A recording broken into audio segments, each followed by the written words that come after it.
దేవా వారి భార్య విషయంలో కూడా మీకు ఆమె మంచిగా మారు మనసు ఉంటే నడిపించండి, లేదంటే వేరు చేయమని ప్రార్థిస్తున్నాను. దేవా మీ చిత్తం ఎలాగుంటే అలాగే మీరు నడిపించండి. దేవా అరుణమ్మ కన్నిటిని పెట్టించండి, ఆమె బాధ నివారించండి. దానిలకు ఆరోగ్య బలం శక్తి పెట్టాయి, అందులో ఉన్న ప్రతి బలకింత కొట్టివేయండి ప్రభా. లోడ్గా కుటుంబాన్ని నా తల్లి మరి ఒక కొడుకు ఒక కుమార్తె ఉంది ప్రభా. అరుణ కష్టాలతో మీరు ఎంత కష్టపడుతుంది ఆయన పెళ్ళైనప్పటి నుంచి తండ్రి. వీళ్ళని కనికరించండి కనికరించండి కనికరించండి కనికరించమని యేసు శక్తి గల నామమున ప్రార్థిస్తున్నాం తండ్రి. ఆమేన్ ఆమేన్. ప్రభా మీ జ్ఞానాత్మక మరి చిన్న కుమారుని కూడా మీరు దీవించండి దేవా. బిడ్డకి ఇద్దరు పిల్లల కోసం ఎంత తాపత్రయపడింది ప్రభా. వాళ్ళు రక్షణ పొందాలని, మీ రాజ్య వారసులు కావాలని, ఒక ఉద్యోగం చేయాలని దేవా మనకిచ్చిన ఆ తపన ఆ భారాన్ని నా ప్రభ నా తల్లి బిడ్డలు గుర్తించడానికి మీకు ఒక రాజ్యం ఈ కుమారులు కావాలని ఎంతగానో నా తల్లి మంచిగా చదివేటటువంటి మనీని నా తల్లి వివాహం చేసుకున్నారు. సురేష్ అన్న కూడా జ్ఞానం కలగొచ్చామని ప్రార్థిస్తున్నాం. స్తోత్రం దేవా. మీరు అద్భుత రీతిగా బిడ్డకు అన్యాయం చేయకుండా గవర్నమెంట్ జాబ్ ఇచ్చారు ప్రభా. ఈ ప్రణాళిక ముందే తెలిసిన ప్రభా. మీరు ఆమెను పోషణ ఆధారకుగా ఉన్నారు దేవా. ఆమె ప్రార్థన పడితే పిల్లలు ఇంతగా చదువుకోగలిగినారు. ఎంతమంది నా ప్రభా చదవకుండా రౌడీలాగా తయారవుతున్నారు, కానీ బిడ్డలకి మీరు చదివించారు, అందుకు స్తోత్రం.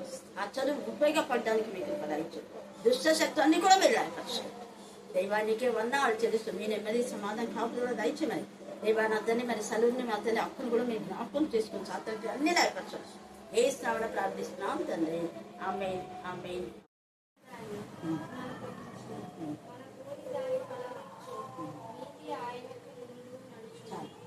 భూమి అంటే మీ కష్టార్జితం అందరూ దేవుడు దీవిస్తారు. నాయనది ఒకటే కాదు, మీ చదువు చక్రి చెప్పిన వాక్యం ఈ కుటుంబంలో ప్రతిదీ అన్నమాట. దేవుడు ఆశీర్వాదం ఎప్పటికీ ఆశీర్వాదమే. కృపా సత్యంలో అంటే ఉచితమైన కృప చొప్పున దేవుడు ఇంతగా అన్ని కుటుంబాల్లో మీ నాన్నను ఎన్నుకున్నాడు దేవుడు, మీ అన్నదమ్ములు అందరిలో. కాబట్టి అలాగనే పిల్లలందరినీ కూడా ఆశీర్వదిస్తున్నారు. ఎవరు చదువు మానేయకుండా లోపలికి ఎప్పుడైనా పరమేశ్వరం చదవలే అలా పిల్లలందరూ చదువుతున్నారు. కారణం దేవుని నుండి భయభక్తి గల పిల్లలకు. నువ్వు దేవుని నుండి భయభక్తి గల ఉంటే నీ పిల్లలు కూడా మంచిగా చదువుతారు. అది కాబట్టి ఇక్కడ వాక్యము మనతో మాట్లాడేది కృప సత్యం. కృప అంటే దేవుని యొక్క ఉచితమైన కృప, సత్యం అంటే ఈ వాక్యం. ఈ వాక్యంలో మన పిల్లలు ఎదురు చేసినప్పుడు వాళ్ళకి మంచి జీవితం దేవుడు ఇస్తాడు. మన అలాగా రావచ్చు పిల్లలందరికీ కూడా దేవుడు మంచి జీవితం ఇచ్చి వారి యొక్క చదువులు వారి యొక్క కష్టంను దేవుడు దీవించిన కాక ఆమేన్ ఆమేన్ ఆమేన్. మీకు ఎస్గా బంధాలు శిబిర స్తోత్రించడం. ముఖ్యంగా వివాహం అయింది నదులు రాజు లక్ష్మి ఎంతగా కష్టపడుతున్నారో మీకు తెలుసు. ఒక్కరిని ఆశించే జీవితం మీరు ఇచ్చారు, 10 మందికి ఇచ్చే జీవితం ఇచ్చారు కదా. అది పిల్లలకు కూడా మీరు ఇస్తున్నారు. చిన్నప్పుడు ఎలాగా రాజు నా ప్రభ 7వ తరగతిలో వాక్యం పాటలు ప్రార్థనలో ఉన్నాలో అలాగనే నా ప్రభ చక్రిని కూడా మీరు వాడుకుంటున్నారు. మరి ఆడపిల్లలు ఎవరు నా ప్రభ నా తల్లి వాక్యం చదివారు, కానీ దేవ నా తల్లి పాడుతుంది చిన్న పాప కూడా ఎంత సృష్టిస్తున్నారు. మరి చక్రి చక్కగా మా తల్లి వచ్చినని చెప్పి దాన్ని వివరించే జ్ఞానం ఆ కుమారునికి ఇచ్చారు. మీ వయసులో ఇంకా ఇంకా రానున్న జీవితంలో వాళ్ళ నాన్న కంటే ఎక్కువ వాక్యం ప్రకటించే పాత్రగా వాడుకున్న ఇస్తామని ప్రార్థిస్తున్నాం తండ్రి. ఆమేన్ ఆమేన్. అన్యములుగా ఎంచరు. నా కల్పింపబడిన పశువులను వధించి వాటిని భుజించుదురు. అట్టి బలుల యందు యెహోవాకు ఇష్టము లేదు. త్వరలో ఆయన వారి దోషములను జ్ఞాపకమునకు తెచ్చుకొని వారి పాపమును బట్టి వారిని శిక్షించును. వారు మరలా ఐగుప్తునకు వెళ్ళవలసి వచ్చెను. ఇశ్రాయేలు వారు తమకే నగరులను కట్టుకొని తమ సృష్టికర్తను మరిచి ఉన్నారు. యూదా వారు ప్రాకారము గల పట్టణములను చాలా కట్టి ఉన్నారు. అయితే నేను వారి పట్టణములను అగ్ని చేత తగులబెట్టుదును, అది వాటి నగరులను కాల్చివేయును. దేవుడి యొక్క లేఖన భాగాన్ని దీవించి ఆస్వాదించుగాక. Amen amen. ఈరోజు అనుకున్న విధానంలో అందరికీ మీరు మంచి ఆలోచన ఇచ్చి వాళ్ళ ఇంటికి నా తల్లి రమ్మని ఆహ్వానించిన విధానం బట్టి వారి యొక్క తల్లిని అన్నలు మందరి పిల్లలు బట్టి మేము స్థుతిస్తున్నాం. ఆ కుటుంబానికి మీ సమాధానం దయచేయండి. చదివిన వాక్యం అక్కడ పనిపరిచేయండి. అలాగే రాజు కుటుంబంలో దేవా చదివిన వాక్యం మా తల్లి మీరు పనిపరిచేయమని ప్రార్థిస్తున్నాం. నమ్మదగిన దేవుడు చాలంత దేవుడు అరుణమ్మ కుటుంబాన్ని దర్శించడానికి, మనీ కుటుంబాన్ని దర్శించడానికి, దేవి కుటుంబం దర్శించడానికి ఇంతగా మా ప్రభావం మీరు దయచేసినందుకు అలాగే ఈ టైంకు దేవాని వాక్యం మా ప్రభావం మేము గ్రహించడానికి మీ జ్ఞానం వివేకం దయచేయండి. మధ్యాహ్నం వేళ చెప్పిన లేఖన భాగంలో మిగిలిన వాటిని మేము ధ్యానం చేయడానికి మీ సన్నిధి కాంతి మాతో కూడా ఉంచి దుష్ట శక్తులు అన్ని కూడా మీరు లయపరచాలి. చాలినంత దేవుడుగా మీ నెమ్మది సమాధానం కాపుదల మీరు మాకు దయచమని ప్రార్థిస్తున్నాం. ఉత్తమమైన దాన్ని మీరు మాకు అనుగ్రహించే దేవుడు అని మేము సూచిస్తున్నాం. దేవా మీ రక్తం ఈ కరుణాభిజంలో ప్రతి బిడ్డల పైన ప్రోక్షించారు. మేము వెళ్ళే ప్రతి గృహంలో ప్రోక్షించారు. దురాత్మ ప్రేతాత్మల సమూహం వేయించడంలో బంధించి పక్కగా బంధించమని ప్రార్థిస్తున్నాం. దేవుని భయం కలుగుతుంది. ఆయన కనికరించండి, కనికరించండి, కనికరించండి, కనికరించండి, కనికరించండి, కనికరించండి, కనికరించమని ప్రార్థిస్తున్నాం. మీకే వందనాలు చెల్లిస్తూ మమ్మల్ని మాత్రం మీ చేతికే సమర్పిస్తున్న దేశంలో ప్రార్థిస్తున్నాం తండ్రి. ఆమేన్, ఆమేన్, ఆమేన్. అదే పనిలో ఉండే వాళ్ళకైతే చేసి ఓకే అనుకుంటారు. కానీ నీతిగా నిజాయితీగా ఉండే వాళ్ళను ఒక మంచి వ్యక్తిత్వం గల వ్యక్తిని పోయి నువ్వు వ్యభిచారం చేసే స్త్రీని చేసుకోమంటే నేను చచ్చినా చేసుకోమంటాం. మనమైతే కదా చావదన్నా చస్తాం కానీ అటు ఎవరైనా చేసుకోము అంటాం మన భాషలో. కానీ వచ్చి అలా వెళ్ళలేదు.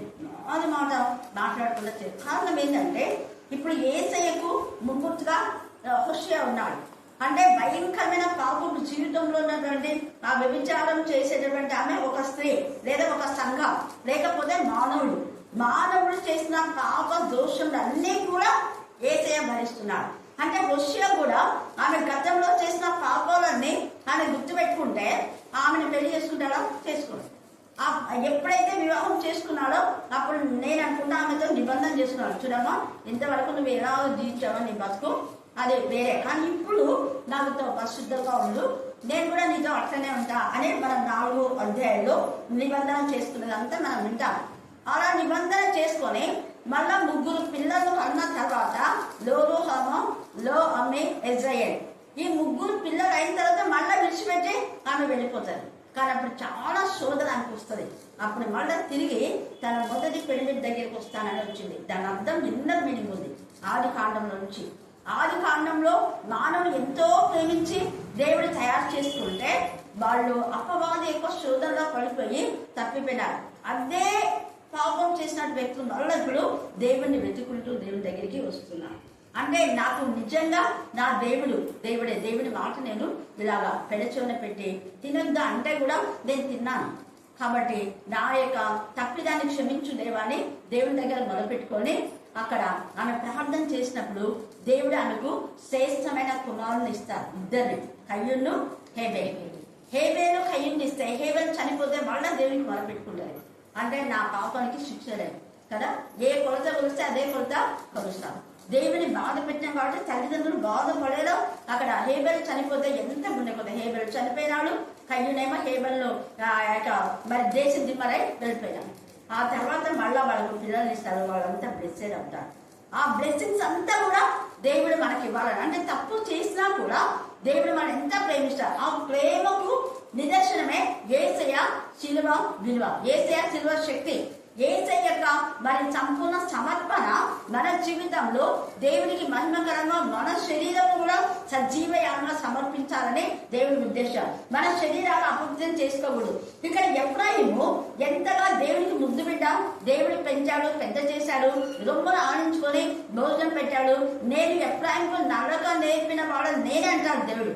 అంతగా పెద్దగా అయిన తర్వాత ఎఫ్రాయిము దేవుని యొక్క ప్రేమను మర్చి అన్యులతో ఏకమైపోతాడు.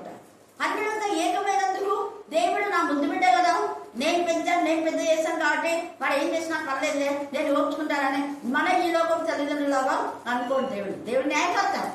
నేను ఇంతగా నేను ప్రేమిస్తే నువ్వు అన్యుల వైపు వెళ్ళావు, అన్యులలో కలిసిపోయినావు, కాబట్టి నేను ఇక మీద నువ్వు నా కుమారుడు అనిపించుకోవడానికి వీల్లేదంట. ఈ తిప్పి వేయబడని అప్పంపంటే వాడు అంటే బాగు చేయని విధానంలో చెడిపోయిన పండ్లు కొంచెం ఏమైనా చెడిపోయినా మనం దాన్ని అంతా కట్ చేసేలా వాడుకుంటాం. మొత్తం చెడిపోతే టమాటో పండు ఏం చేస్తాం, చిన్న చుక్కలు ఉంటే అదంతా కట్ చేసుకొని వాడుకుంటాం. చిన్న పాపాలు ఉంటాయి. ఇంత భయంకరమైన పాపం చేసి దేవుడిని విసర్జించి చూడండి, దేవుడు మేం చేస్తే దేవుడిని విసర్జించి ఎంత ఇదిగా మనం 12వ వచనం చదవండి, 8వ అధ్యాయము 12వ వచనం. నేను అతని కొరకు నా ధర్మశాస్త్రములు చూడండి, అతని కొరకు అంటే మనమంతా బాగుపడాలని, మనం దేవుడి పిల్లలుగా ఉండాలని, దేవుడితో మనం ఏకం కావాలని, ఆయనకు ఉన్నటువంటి అధికారాలను కూడా ఏ అధికారం ఇచ్చాడో తన ప్రియ కుమారునికి, తన ప్రియ కుమారుని ద్వారా మన ఆయన స్వీకరించడానికి ధర్మశాస్త్రం ఇచ్చాడు. ఊరికి ఇవ్వలేదు ధర్మశాస్త్రం. కొన్ని సంవత్సరాల తర్వాత, కొన్ని సంవత్సరాలు కాదు, కొన్ని వేల ఏళ్ల తర్వాత ధర్మశాస్త్రం వచ్చింది. అప్పటికి కొన్ని ఏళ్లకు నోబహు యొక్క మరి ఉన్న జనరేషన్ అంతా ఆ యొక్క వరదలు అంటే వర్షం ద్వారా 40 రాత్రి పగలు పడిన ప్రచండమైన వర్షంలో అందరినీ నాశనం చేశాడు. ఎందుకు చేశాడంటే మనం గుర్తించాలి, వివేచించాలి. మనం దేవుని యొక్క జ్ఞానంతో మనం వివేచించాలి. దేవుడే కదా చేస్తుంది, దేవుడే సృష్టించాడు, వాళ్ళంతా దేవుని పిల్లలే. కానీ దేవుని పిల్లలైనా దేవుని నుంచి వేరైపోయినప్పుడు దేవుడు నాకు సంబంధం లేదన్నాడు. అవునా కదా? భర్త నుంచి వేరైపోయిన భార్యను ఎవరైనా ఆమెతో నాకు సంబంధం లేదు అంటాడా? అది ఏమిటో పోయింది, నాకేమి, నా ఆస్తి దానికి ఇవ్వను అంటారు లేదా? ఎస్, ఖచ్చితంగా. అదే భర్త దగ్గర ఉన్నవాళ్ళు అయితే ఈమె నా దగ్గర ఉంది, నా భార్య, నా యొక్క ఆస్తిలో ఆమెకు కూడా అధికారం ఉంది అంటారు. ఇలాగ తండ్రి అనే దేవుని వాళ్ళు విడిచారు కాబట్టి ఎవరిని కూడా ఆయన మిగిలించకుండా మొత్తం నాశనం చేసి కేవలము నోబహు కుటుంబాలు. నోబహు కుటుంబంలో అందరు నీతిమంతులే. మళ్ళీ చూడండి ఎంత జిమ్మికి సంపవాది. మళ్ళీ వాడు వచ్చాడు, అప్పుడు అంతమందిని తన వశం చేసుకుంటే అంతే వాళ్ళందరూ అపవాది సంతతులు అందరూ నాశనం చేశాడు. వాళ్ళందరూ ఇప్పుడు నరకంలో ఉన్నారు మొత్తం టోటల్గా. నరకం దేవుడు చేసింది ఏ పడిపోయిన దేవదూతలకే. పడిపోయిన దేవదూతల యొక్క ఆత్మలు వాళ్ళందరినీ చెడగొట్టేసి. అందుకనే నువ్వు మా బోటు వాళ్ళైతేవా మాకేమేమో చెప్పినావో బిల్డప్ ఇచ్చినావు అని యెషయా అంటాడు. అక్కడ నరకంలో వీళ్ళంతా చూసి, నువ్వు ఏమేమో చెప్తే మేము దేవతల కంటే దేవుడిని మీరు అలా చేస్తా, ఇలా చేస్తా, దేవుడు లాగా అయిపోతాడని చెప్తే నువ్వు కూడా మా బోటు వాళ్ళవుతావు. మేమంటే నువ్వు కూడా వచ్చినావా నరకానికి అంటే నేను చేసిందే నా కోసం ఉంటాడు, మీకోసం కాదు చేసింది, నా కోసం చేస్తే నేను ఒక్కరిని ఉండలేక దేవుడికి ఇష్టమైన మిమ్మల్ని కూడా ఈడ్చి ఇక్కడ తీసుకొచ్చి చూస్తుంది ఏమనుకున్నావు అని వాడు అక్కడ విరవిగుతూ ఉంటాడు. దేవుడికి ఎంత బాధపడతాడు, నువ్వు ఇలా చేస్తావా, నేను అంతకంటే ఎక్కువ మందిని పుట్టించుకుంటాను. అందుకే భూమిని నింపండి అని ఇప్పుడు నింపినాడు. ఆ తర్వాత మళ్ళీ ఇప్పుడు జలప్రలయం రాకుండా నేను ఆ ఇంద్రధనుసును చూసి నా కోపాన్ని ఏం చేస్తాను, నేను అంచుకుంటాను. అంచుకునే తన ప్రియ కుమారుని నడగొట్టడానికి ఇష్టపడ్డాడు. 53 యెషయా 53:10 చదువు. యెషయా 53:10. అతని నల్లగొట్టుట యెహోవాకు ఇష్టమాయను. నీ మాట అండర్లైన్ చేసుకొని మరి నీ బాధలో యేసయ్య అర్థం చేసుకున్నాడు. ప్రభా నన్ను నల్లగొట్టడం నీకు ఇష్టమైంది, నీ చిత్తమైతే ఈ యొక్క చేతుది నేను తాగలేకపోతున్నా. చేతులు అనే దాంట్లో భయంకర మానవుడు చేసిన అన్ని రకాల తోకలకులు ఉన్నాయి. చేతిబడి, మాంత్రిక శుద్ధ శక్తులు, తర్వాత ఆత్మహత్య ప్రయత్నాలు, మోసాలు, టక్కరి, దొంగతనం, అబద్ధం, నోరు తెరిస్తే అబద్ధాలు, అన్ని యొక్క చేదు చెక్కలు ఉన్నాయి. అవన్నీ ఏం చేసి తాగాడంటే మన అబద్ధ జీవితాన్ని సత్యం చేయడానికి, మన పాప జీవితాన్ని పవిత్రపరచడానికి, మన నీచ జీవితాన్ని గంతకు మార్చడానికి, మన అవమానాన్ని ప్రశంసకు మార్చడానికి, మన తిరుగుబాటు స్వభావాన్ని దేవుడికి సమాధానం పరచడానికి. అందుకనే యేసయ్య అలాగా తండ్రి చిత్తానికి ఇష్టంతో ఆయన కూడా ఓకే చెప్తాడు. ఇష్టంతో తన కుమారుని పంపాడు. యేసయ్య కూడా ఇష్టంతో నీ చిత్తమే ప్రభా, నా ఇష్టం కాదు, నీ చిత్తం ఏదో అది నేను చేస్తాను. నీ చిత్తం చేయడానికి నాకు ఆనందం. దేవుడు కూడా ఇలా నేను నలగొట్టున్నాను బాధపడదు, కానీ నువ్వు తిరిగి లేచిన తర్వాత ఎంత ఆనందమో. 3 రోజులు నువ్వు బాధపడితే లేదా ఒక్క రోజు నువ్వు బాధపడితే ఆ ఒక్క క్షణమే చేయి విడిచిపెట్టాడు తండ్రి.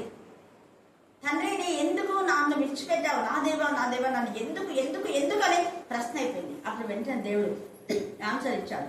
వీళ్ళ కోసమే కదా నువ్వు రిక్తుడై ఆ పరలోక సైన్య సమూహం యొక్క స్థుతులు, మహిమ, ఘనత, ప్రభావం అన్ని వదిలిపెట్టి రిక్తుడైపోయి ఇక్కడికి వచ్చినావు అంటే దానికి కారణము ఈ పిల్లలందరినీ నా చేతిలో పెట్టాలనే కదా, నా కుడి చేతిలో వీళ్ళని పెట్టాలనే కదా, నా చేతికి అప్పగించాలనే కదా.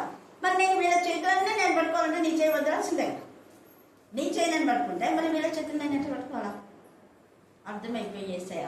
మళ్ళీ తర్వాత అందుకే దేవ అన్నాడు, అక్కడ దేవుడుగా ఉన్నాడు దేవుడు, ఆయన దేవుడే, నాకు కూడా దేవుడే.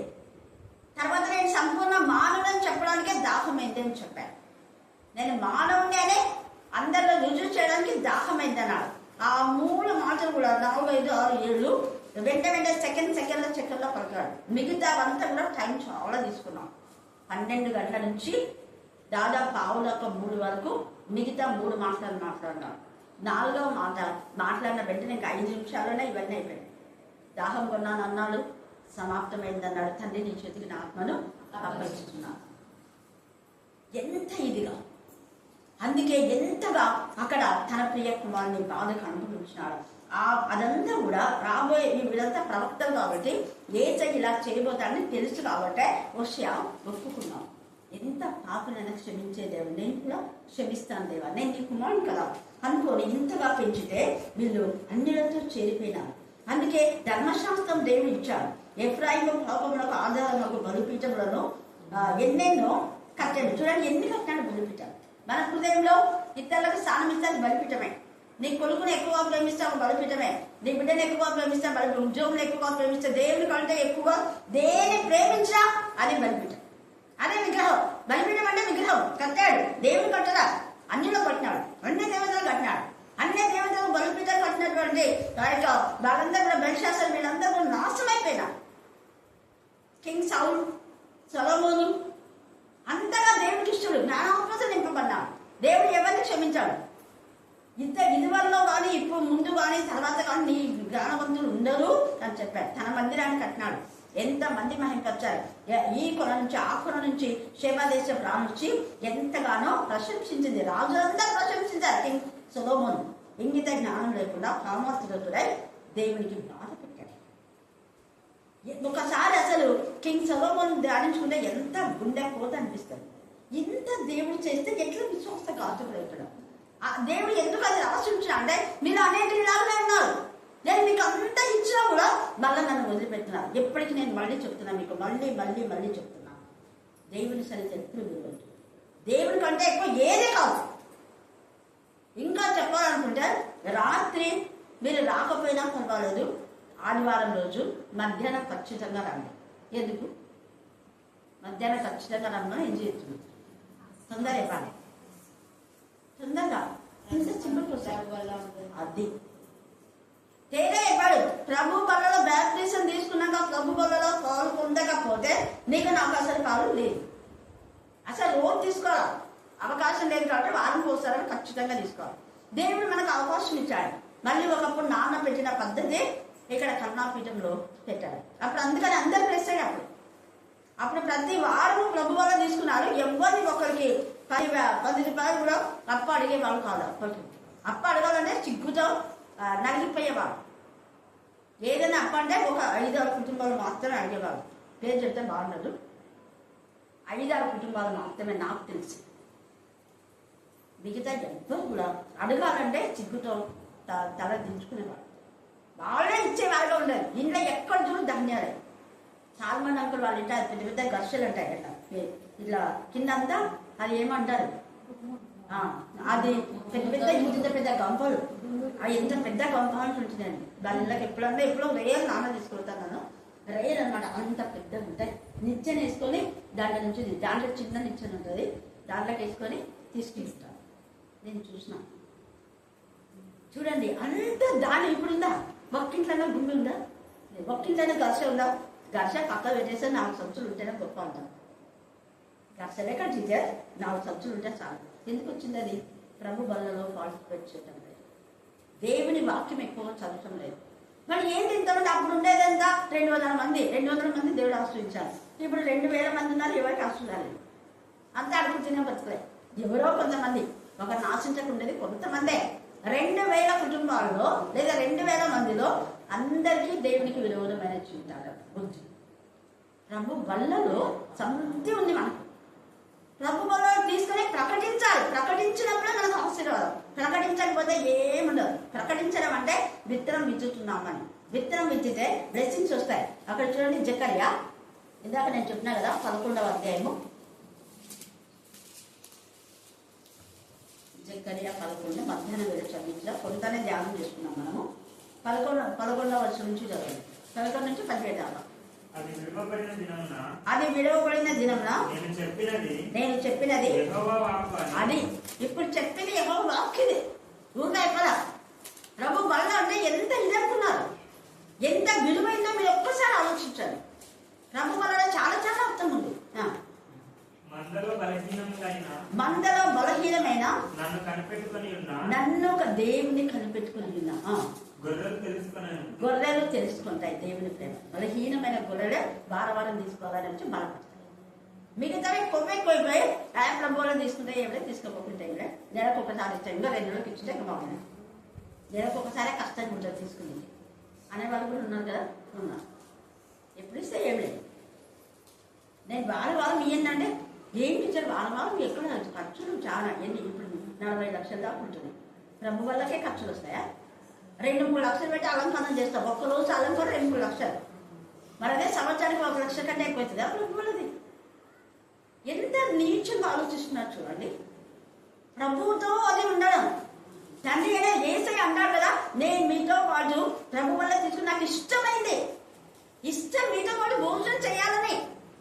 ఆయనతో భోజనం చేయడం ఇష్టం లేదా? అది బలహీనులకు ఉంది. బలహీనులు దేవుని పైన ఆధారపడతారు. దేవ నన్ను ఎత్తుకోసాయి, నన్ను అడగలేదు, ఎత్తుకుంటా ఉంటాను. నేను భోజనం చేయలేనేసాయి, నన్ను తినిపించాడు, కలుపు తినిపిస్తాడు. మింగేది అనుకోండి, ఇంకా మింగేసి అయితే అడుగుతాడు, కలుపుతాడు, తినిపిస్తాడు, నోట్లో పెడతాడు. నోట్లో పెడితే మిగతా పని మనం చేయాలి. అది కూడా చేయలేకుంటే చూడండి. వాక్యం విరిచి పెడుతుంటే వినకుండా పెడిచేను పెట్టి అంతా గప్పాలు 4 గప్పాలు పెట్టుకుంటుంటారు. వాక్యం వినబడుతుంటే కూడా రాజు అంటాడు, అక్కడిని వాక్యం వినుకుంటాడు. వ్యాపారం చేసుకుంటేనే చివర పెట్టుకుంటాడు ఇక్కడ. అది దేవుని పిల్లల యొక్క లక్షణం. చదువున్నాను. మీకు అనుకూలమైన నా కూలి నాకు కీడి.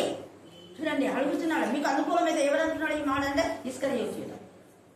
ఎందుకు అంటే నేను యేసయ్యని పట్టిస్తా మీకు, కానీ నేను 3.5 సంవత్సరం యేసయ్య దగ్గర పనిచేసిన దొంగతనం వదిలిపెట్టి మరి నాకు కూలి కావాలి కదా, సర్లే 30 విన్నానాలు ఇస్తాను మీకు. జీతం అడుగుతున్నాడు. 11 మంది శిష్యులు అడగడా? 11 మంది అడగలేదు. ఒకటే అన్నారు, నా దగ్గర నుంచి వెళ్ళిపోండి, ఇస్కరియోతీయుడు పోయింది కదా అంటే, బాగా మేము ఎక్కడికి వెళ్తాం నాయన, నువ్వే జీవపు ఊట ఒకటి సిద్ధపరిచినాను అంటాడు. ఆ ఊట యేసయ్య రక్తమే. మధ్యాహ్నం చెప్పినాను ఎవరు? యేసయ్య రక్తం. హల్లెలూయా, హల్లెలూయా, హల్లెలూయా. చదువుమా. లేని ఎలా మానవేది, మీకు ఇస్తే పట్టిస్తా, ఇవ్వకుండా పట్టియాలి. సరే ఇస్తాంలే, 30 వెన్నాళ్ళు ఇది ఇస్తామని చెప్తేనే 40 కుమ్మరులు అంటూ మాట్లాడుతున్నా. 30 వెన్నాళ్ళు ఇస్తారు, నీ పొలం ఇస్తావా? బేరాలు ముందే బేరాలు పెట్టి పొలాలు తీసుకొని బాగా ఎంతగానో షాపర్ అయిపోవచ్చులే వేసే చచ్చిపోయినాక అనుకున్నాను. కానీ ఏది వర్క్ అవ్వాలి. చదువు. యెహోవా ఎంతో అబ్బురంగా వారు నాకు ఏర్పరిచిన క్రయధనమును కుమ్మరికి పారవేయమని నాకు ఆజ్ఞ ఇవ్వగా నేను ఆ 30 వెండి తులముల తీసుకొని యెహోవా మందిరములో వ్యాపారం. ఎంత నీచం చూడండి. మందిరములో కుమ్మరికి ఇస్తున్నాడు. కుమ్మరి వారి పొలం కొలుచున్నారు చూడండి. కొన్నాడు. ఆ కొన్న పొలము ఎవరి కోసం కొన్నా అంటే పరదేశులకు, తర్వాత తల్లిదండ్రి లేని వాళ్ళకి, దిక్కు లేకుండా కొన్న శవాలు ఉంటాయి కదా, వాళ్ళని పూడ్చిపెట్టడానికి. అయితే కొన్న వెంటనే మొదట అదే కుమ్మరి పొలంలో ఎవరిని పూడ్చిపెట్టారు? గట్టి చెప్పాలో దాని తవ్విన గుందని తాడబన్నాడు. చూడండి, అంటే ఒక పరదేశంలో ఒక దిక్కులేలాగా శవం పడిపోయిందా? ఇక్కడ ఏసేకిచ్చి తొందరగా అదొక తాడు దొరికింది, దాన్ని తీసుకుని పోయి గురేసుకున్నాడు. ఆ తాడు పాతది, తెగిపోయింది, కింద పన్నాడు, పేగులు అన్ని బయటకు వచ్చింది.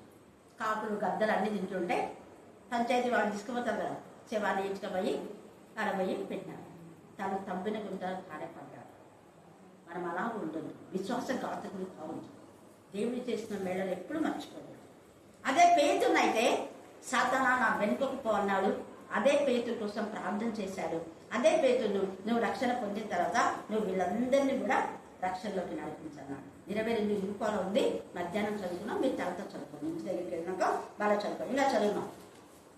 అప్పుడు బంధమును బట్టి నా 2వ కర్రను తీసుకొని యూదా వారికి ఇశ్రాయేలు వారికి కలిగిన సహోదర బంధమును భంగం చేసేసాడు. ఇంట్లో కూడా అన్నదమ్ముల కొట్లాడు ఉందా లేదా? ముందే రాశాడు. ముందే సహోదర బంధం లేని వచ్చేసాడు. నేను సమాధానం పక్కన అన్నాడు. ఒకప్పుడు అన్నదమ్ముడు ఎంత సమాధానం ఉన్నాను. మేము ఉన్నప్పుడు అన్నదమ్ములంతా ఎంత సమాధానం. అందరు పిల్లలు కలిసి ఎంత బాగా దేవుడిని స్తుతించేవాడు. అసలు అప్పుడు తిరునాళ్ళలోకి ఎవరు పోయేటోళ్ళు కాదు, లోపలికి చెప్తున్నారు. మళ్ళీ నేను వచ్చేసరికి మొత్తం తిరునాళ్ళు, దసరాలు, జన్మించేటంట అవి ఇవి అన్ని ఏడుకు వచ్చేస్తున్నాను. ఏమి ఇట్లా తయారైపోయినారు వీళ్ళంతా. ఒక 20 ఏళ్ళ తర్వాత వచ్చిన మళ్ళీ నేను చిన్నప్పుడు ఇక్కడ ఉన్నా, మళ్ళీ 20 ఏళ్ళ పైన ఇంటుండేమో మేబీ. ఆ తర్వాత వచ్చి చూస్తే మొత్తం భయంకరంగా తయారైపోయింది వీధులన్నీ. ఇప్పుడే వెళ్ళి రత్న వాళ్ళ ఇంటి అదే గుర్తు చేస్తున్నాను. నేను అప్పుడు యా చర్చికి పోతున్నా, యా చర్చికి పోందాండి కన్నాపీఠంకి వచ్చి, ఇప్పుడేమైంది నీకన్నా అందరిని వరుస పెట్టి మాట్లాడినా. ఏం ములాం చూడండి, ఎందుకంటే రత్న ఏడుస్తుంది కాబట్టి ఆమె కోసం పోవచ్చు. చేసిన మేలు మర్చిపోతే మళ్ళీ మొదటి స్థితి వస్తుంది. వచ్చింది ఇప్పుడు.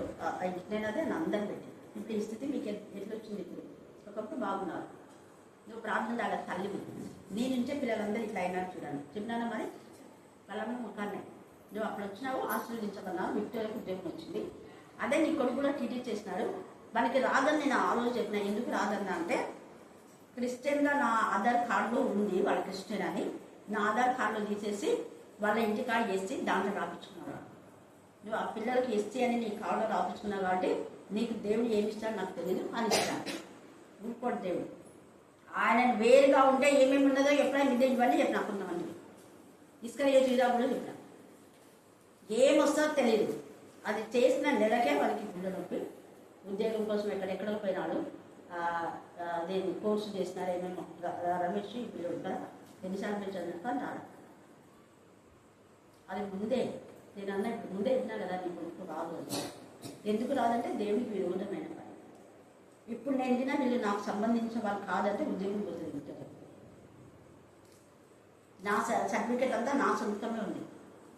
గౌడియన్ వాళ్ళ నాన్న పేరు ఉంది గౌడియన్. ఎక్కడ ప్రతి 5వ తరగతిలో 10వ తరగతిలో అన్నింటిలో గార్డియన్ నా పేరు ఉంది. తన టీటీసీ సర్టిఫికేట్లో కూడా. ఎందుకు నేను చెప్తున్నా అంటే దేవుని ప్రేమను ఎప్పుడు మర్చిపోతూ దూరం కావద్దని మళ్ళీ ఇక్కడ దూరమై ఎఫ్ఐఎం ఎంత భయంకరమైన పరిస్థితి. అందుకనే జకర్యాలో మాట్లాడుతున్నాను. ఇస్కరియోతు యూదా కొన్నాడు నాశనం అయిపోయాడు. నాశన పుత్రుడు దేవుడిని అలాగనే పుట్టించాడు. అసలు ఇస్కరియోతు యూదా కోసం ఎంతగా ప్రార్థన చేశాడు. చేశాడు చచ్చిపోయే వరకు ప్రార్థన చేశాడు. తండ్రి మీరు ఏం చేస్తూ మీరు క్షమించన్నాడు. కానీ క్షమాపణ తీసుకునే అర్హత లేదు కొందరికి. మనం క్షమించినా ఆ అర్హత లేకపోతే వాళ్ళకు వచ్చే శాపమే.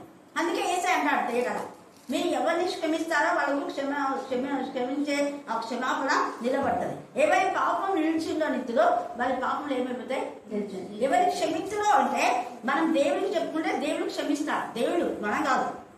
మనము దేవా నేను క్షమిస్తున్నా అన్నా దేవుడికి క్షమించాలి. దేవుడికి క్షమిస్తానే నిజమైన క్షమ మనకు వస్తుంది, కృప వస్తుంది, సత్యం అన్నీ ఎవ్రీథింగ్ బ్లెస్సింగ్స్ అన్నీ వస్తాయి. దేవుడికి క్షమించకపోతే ఆ పాపం వలన పడుతుంది. పాపం వలన వచ్చి చూద్దాం బాగా మీరు జకర్యాలో చదువు చాలా విషయాలు ఉన్నాయి. ఇదంతా ప్రవచనం లేఖనము నెరవేరడానికి అనమాట. 17వ వచనం చదవమా 11-17. మందను విడనాడు పలికిమారులో కాపరి మందను అంటే వీళ్ళని కూడా కాపరులాగా 12 మందిని ఆత్మతో అభిషేకించి మీరు అనేక రోగాలను స్వస్థపరచండి, రక్షణ కలుగ చేయండి, దేవుని గురించి చెప్పండి, చచ్చిపోయిన వాళ్ళు లేకుండా అని ఒక తన ఎలా కాపరిగా ఉన్నాడో అలా వీళ్ళందరినీ పంపించాడు. అందరూ వచ్చి ప్రభు రోగులు వెళ్ళిపోయినాయి అవి మేము సంతోషపడుతుంటే అందుకు సంతోషపడద్దండి, మీ పేరు జీవగ్రంథమందు రాయబడి ఉన్నాయని సంతోషించండి అని చెప్పాడు. అప్పుడు జీవగ్రంథంలో అందరి పేరు రాసినాడు. తర్వాత 69 కీర్తనలో చెప్పినట్టుగా వాడి పేరు జీవగంధం నుంచి తొలగిపెట్టాడు.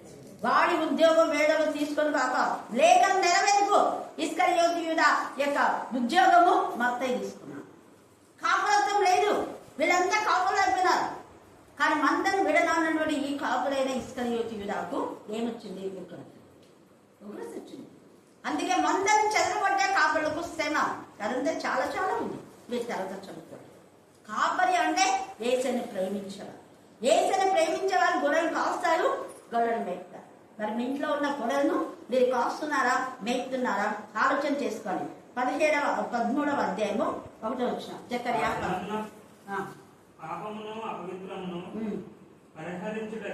అపవిత్రతను పరిహరించుటకై మూట ఒకటి దావీదు సంతతి వారి కొరకును యెరూషలేము నివాసుల కొరకును మూట ఒకటి తీయబడింది. మూట దావీదు సంతతి అంటే యూదు నుంచే రక్షణ. అదే మూట ఊరే మూడ అంటే రక్షణ పొందుతుండే ఇంకా రక్షణ పొందుతున్నాడు, అనుదినం రక్షణ పొందిన వారిని ఆత్మలో చేరుస్తున్నాడు. అపోస్తుల కార్యం మనం ధ్యానం చేసుకుంటున్నాం కదా. అపోస్తుల కార్యంలో 4వ అధ్యాయంలో మనం చూస్తే అనేకులు రక్షణ పొందారు. ఒకరోజు 3,000 మంది, ఒకసారి 5,000 మంది కేవలం పురుషులే. ఊట ఏసయ్య రక్షణ ఊట, ఏసయ్య రక్తము అనేక పాపం నుంచి కడిగివేసి వాళ్ళని పవిత్రంగా చేస్తుంది, పరిశుద్ధంగా చేస్తుంది. ఆ ఊట ఏసయ్య రక్తపు ఊట ఎల్లప్పుడూ సవించింది, ఆగిపోయే ఊట కాదు. అందుకే అనుదినము రక్షణ పొందిన వాడిని వాళ్ళతో చేర్చండి అన్నాడు. రక్షణకు అది అంతం అనేది లేదు. ఏసయ్య రాకడ వరకు రక్షణ కొనసాగుతూనే ఉంటుంది. అందుకే ఊట ఒకటి అంటున్నాడు. అదే 13వ అధ్యాయము జకర్యా 7-9 వచనాలు కదండి. అది ఖడ్గమా, కోపం వచ్చేసింది దేవుడికి. నా గొర్రెలు నేను వాక్యం పెట్టి మంచిగా పెంచి పెద్ద చేసి మంచిగా చేస్తే, నేను ఎప్పుడైతే ఈ బైబిల్ స్టడీ గురించి బాధపడిన రోజు దేవుడు ఆ రోజు నాతో మాట్లాడినా, నువ్వు అంతఃపురంలోకి వెళ్ళు, మౌనంగా వెళ్ళు, నేను చేయవలసింది నేను చేస్తాను. తర్వాత దేవుడు చూడండి ఖడ్గాన్ని పంపిస్తాడు. ఎంతగా జరిగే బైబిల్ స్టడీ ఎక్కడైనా, ఇక్కడే కాదు ఎక్కడైనా బైబిల్ స్టడీ చాలా బాగుంటుంది. బైబిల్ స్టడీ అయినా లేదా ఒక కాపరి సంఘానికి వచ్చి వరుస క్రమంలో వాక్యం చెప్తే అది కూడా భంగం చేస్తే అస్సలు ఊరుకుంటారు. క్రమంలో చాలా మంది పాస్టర్స్ ప్రతి ఆదివారం వరుస క్రమంలో చెప్తారు వాక్యం. అప్పుడు నాన్న అర్థం చెప్పాడు, ఏడంటే అని తీసుకుని చెప్పేది కానీ ఏడంటే 3 ఏళ్ళు ఉంటే అప్పుడు 4 ఏళ్ళు 5 ఏళ్ళు ఉంటుంది బైబిల్ అంతా అయిపోతుంది. ఇప్పుడు మనకు 5 ఏళ్ళకి ఒకసారి అయిపోతుంది మనకి. అందుకే ఇక్కడ ఎంత తేటగా మాట్లాడుతున్నాం. ఖడ్గంలో ఆ కాపరి పైన పడు అంటున్నాడు. ఎప్పుడు పడుతుంది? హఠాత్తుగా, పక్షి రాజు వచ్చినట్టుగా హఠాత్తుగా వచ్చేస్తుంది. చదువున్నాం. నా సహకాపరి మీద పడము, ఇదే సైన్యములకు అధిపతియగు యెహోవా వాక్కు. గొర్రెలు చెదిరిపోయినట్లు కాపరిని హతం చేయము, గొర్రెలు చెదిరిపోయినట్లు కాపరిని హతం చేయమన్నాడు. చిన్నవారి మీద ఈ చిన్నవారి మీద దేవుని హస్తం ఉంచాడు. అందుకే చిన్నవారిని వాక్యంతో దేవుడు నింపాడు. ఈ పిల్లల వాక్యాలు చూస్తుంటే ఎంతమంది సంతోషపడుతున్నారు. చిన్నవారి మీద బాలుల స్తుతంలో దుర్గాన్ని కట్టారు.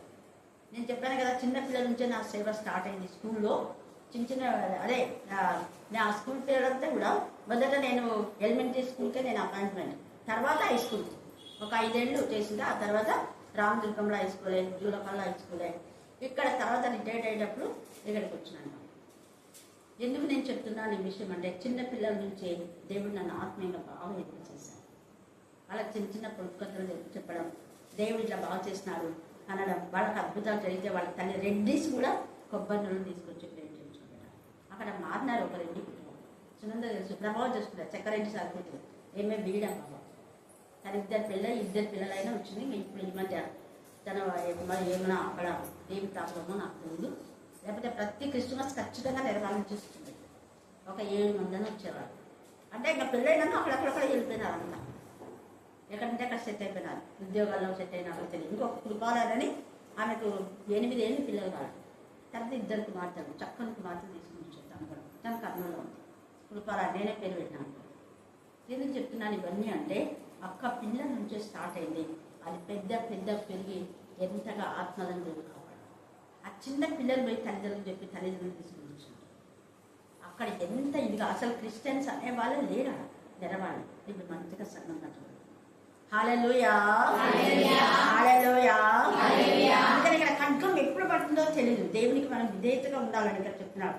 తర్వాత జకర్యా 2:5 చదువు. జకర్యా 2:5. దాని చుట్టూ అగ్ని ప్రాకారంలో ఉండును, నేను దాని మధ్యలో నివాసినై. అది ఈ చిన్న పిల్లల ద్వారా దేవుడు ఆశీర్వదించి, దేవుడు ప్రాకారంగా ఉండి అగ్నిగా ఉండి నివాసి ఉంటాడు. వాళ్ళలో వాక్యం నివాసం చేస్తుంది. ప్రవచనం ఎంత తేటగా మాట్లాడుతుంది. కండక్ట్ చేయండి 2:5 కండక్ట్ చేసే పిల్లలు. 12వ అధ్యాయం 10 వచ్చిన జకర్యా 12:10. దావీదు సంతతి వారి మీదను యెరూషలేము నివాసుల మీదను కరుణనందించు ఆత్మను విజ్ఞాపన చేయ ఆత్మను అండర్లైన్ చేయండి. కుమ్మరింపగా వారు తాము పొడిచిన నా మీద దృష్టి ఉంచి నా మీద దృష్టి ఉంచి ఒకడు తన యొక్క కుమారుని ఏక కుమారుడు చనిపోతే ఎంత ఏడుస్తా అంత రొమ్ము కొట్టుకొని ఏడుస్తాం. అది 21లో మనం చూస్తాం. మట్టల ఆదివారంలో అందరు చేయమని చెప్పిన వాళ్ళందరే 27వ అధ్యాయంలో రొమ్ము కొట్టుకొని ఏడుస్తారు. అమ్మలారా నా కోసం ఏడవకండి, మీ కోసం, మీ పిల్లల కోసమే. తన ఏక కుమారుని వల్ల ఎలా ఏడుస్తా అలాగ ఏడుస్తారు. ముందే ప్రవచనం లేఖన నెరవేర్పు ఇదంతా. ఇస్కరియోతు యూదా ఇర్మియా 17లో రాస్తున్నారు. వాళ్ళ పాపము ఇనుప తగులతో రాయబడింది. అది వజ్రం మనతో లిఖించబడింది కాబట్టి తులుపు పెట్టబడింది పాపం. అంటే వాళ్ళు ఉద్యోగం వేరొక తీసుకొని వాళ్ళ పిల్లలు దేశ దిమ్మలు అయిపోతారు. ఎంత ఇదిగా చాలా ఉంది అక్కడ. అంటే కేవలం ఇక్కడ ఇస్కరియోతు యూదానే కాదు, కింగ్ సౌల్ గురించి కూడా, మెయిన్గా కింగ్ సౌల్ గురించి కూడా రాయబడింది. ఇంకా అలాగా ఎవరి విశ్వాసఘాతకులు అయితే వాళ్ళందరి గురించి. అలా కాకుండా మనం దేవుడికి ఇష్టంగా ఈ పిల్లల్లాగా దేవుడు మనతో ఉండాలా, వాక్యంతో ఉండబడ్డాం. దేవుడు ఈ వాక్య భాగం దీవించి ఆశీర్వదించుగాక. ఆమేన్ ఆమేన్. చివరి ప్రార్థన. పాప జైలు మనల్ని